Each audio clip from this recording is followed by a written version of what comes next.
دلوقتي بقى انا هشرح طريقة استبعاد الاجابات، لان دي بتفرق قوي وبتسهل علينا ان احنا نحل. اعتمد الرسول في اختياره للاشخاص الذين ساعدوه في هجرته ليثرب على كان الرسول عليه الصلاة والسلام اختار كل واحد ليه مهمة هو اللي يعرف يأديها، المفروض ان هي اصحاب كفاءة مش ذوي القرابة. ما اختارش الناس عشان قريبين منه، ولا اصحاب مال، ولا اصحاب نفوذ. هم اختارهم عشان كل واحد يقدر يأدي المهمة دي على احسن وجه.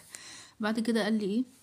عبر موقف الرسول عندما اعترضت قبائل قريش ان يحكم بين مسألة وضع الحجر الاسود. كلهم ان القبائل العرب ده شرف ليهم ان هم يحطوا الحجر الاسود. الرسول عليه الصلاة والسلام جاب زي مراية كده او قماشة، كل قبيلة تمسك طرف من القماشة دي ليه؟ عشان يحطوا الحجر الاسود. ده يدل على ايه؟ على الحكمة، مش ولا الامانة ولا التواضع ولا الصدق. قال لي تكمن خطورة المنافقين الحقيقية على المسلمين بالمدينة في ايه؟